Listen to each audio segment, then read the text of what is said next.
Hello! So we are here today in the high school studio with our favorite psychotherapist, Dr. Paul Hokemeyer. Thank you. It's good to be here. Thank you for coming back in. You've been in a few other times. I have. Yeah. So before we get started on the topic of today, which is Alone in the Land of a Thousand Likes, strengthening relationships in the age of technology, Dr. Paul, could you just tell us a little bit about how you got here to Telluride and your Telluride story? Well, my Telluride story goes back around 20 years. I was actually living in Amsterdam, and I decided to come to Telluride. I was invited by a friend of mine, and came to Telluride and fell in love immediately.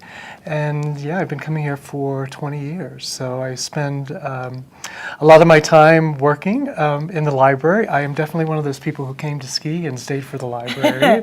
We love to hear that. So I just kind of fell in love with the community, and going on 20 years. Dr. Paul is doing a series at the library where I have the privilege of working for most of my time here in Telluride. And what we decided to do was a mental health series, but we wanted to start with a topic that's very relevant, I think, around the holidays, and something we all need to, I think, be cognizant of, which is how to sort of use social media in a way that's valuable versus destructive, Right. to our psychology and our relationships. Could you tell us a little bit about how you became passionate about this topic? Or? Yeah, I think it's my work. I work on three different levels. So the first level is what's called the intrapersonal. So it's kind of what happens in our mind. The second is interpersonally. So what happens in relationship. And then the third is what happens social culturally. So what's in the zeitgeist. And I think that the internet has had an extraordinary impact on all three of those levels of our being. And so when we decided to have this series, we engaged in a thoughtful conversation, we being you and me, about what we really wanted to focus on. And one of the things that we recognized was that Telluride, the connections in Telluride are extraordinary. And the power here, the capacity to heal and to grow and to change is extraordinary. And we wanted to tap into that and create conversations around issues that are impacting our interpersonal well-being, our interrelational well-being, and that it impacts our society. So that's how we came upon this topic. One of the things that I experience I have the privilege of living both in New York and Telluride, Colorado.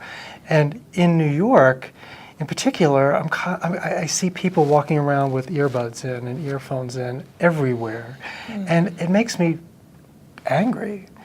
I feel that it's disrespectful, and I feel alone in that environment. Here I am surrounded by millions of people, and yet everyone is wired and plugged in, and it raises in me a host of emotions that I don't like. I like to feel comfortable. I like to feel connected.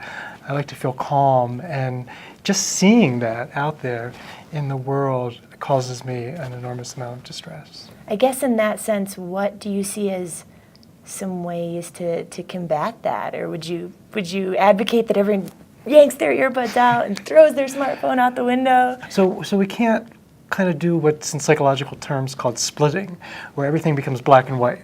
Mm-hmm. So technology is either all bad or it's all good, right? There's this gray area that we need to work in. And so what I would like for people to do is be mindful of the way that they're using it. And in my work, I work kind of with a very high-functioning alpha population, Wall Street in New York, and everybody wants tips and tricks. They're like, Dr. Hokemeyer, just give me some tips and tricks so I can figure this out. And I don't really have any here. The advice that I have is age-old. It's be kinder and gentler to other people. Yeah. Say hi to people on the street. And make an effort to do that, because when we do that, there's a potential to be rejected. And so we have to kind of push ourselves out. And I think in the world that we're living in, which has become so divisive, that the separations between the haves and the have-nots, between if you're an American citizen or you're an immigrant, the whole political discourse is one about separation and division. Right. And I think as a human race, as a human being, we need to actively strive to have those human connections again. Yeah. And so we have run into these technologies at different stages in human evolution, but it does seem like there's a very different flavor to the rate at which it's happening now. Right. So if you could just touch on sort of the science of how it's affecting our brains and maybe how this current moment differs from some of these challenges we've run into before as humans.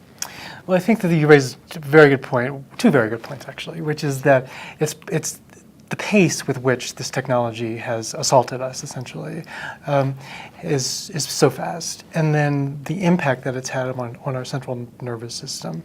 The internet causes us to release dopamine, which is a neurotransmitter, which is our feel-good. It's an endogenous opioid. So it makes us just feel really terrific. So if we're cruising online and we're like a compulsive shopper and we find that perfect pair of Patagonia boots, for instance, we get a shot of dopamine. Or if we put something on social media and we get like 150 likes, then we get a shot of dopamine.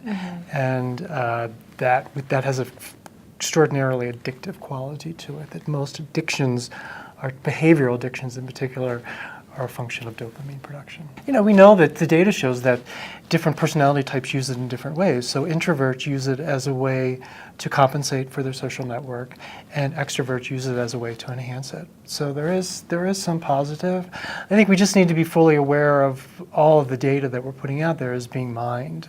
So Mark Zuckerberg is not running a charity. He's running a business. And so I think it's up for us as human beings, if we feel that it's become an artificial construct, then it's up to us to interject an element of humanness into it. But I do love that, interjecting, because it's true. I think that some of the choices are to either not use it, to literally throw it in the gutter like we talked about, or to try to be the change we want to see when we're using it. And those are I know our whole point is that it's not black and white, but to me those are two really specific avenues I've seen different friends adopt. I have friends who have said, I'm done.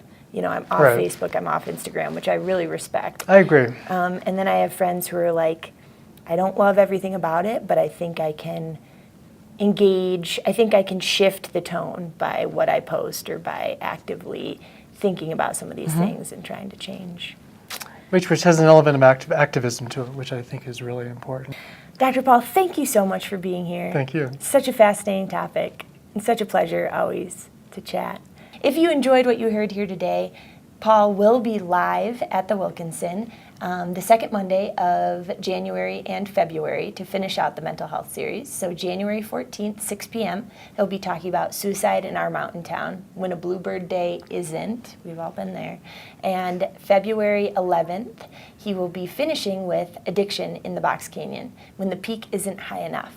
So please do consider joining us for those. And Dr. Paul, thank you again. Thank you. It's a pleasure. Hope you guys enjoyed it as much as I did. See you next time.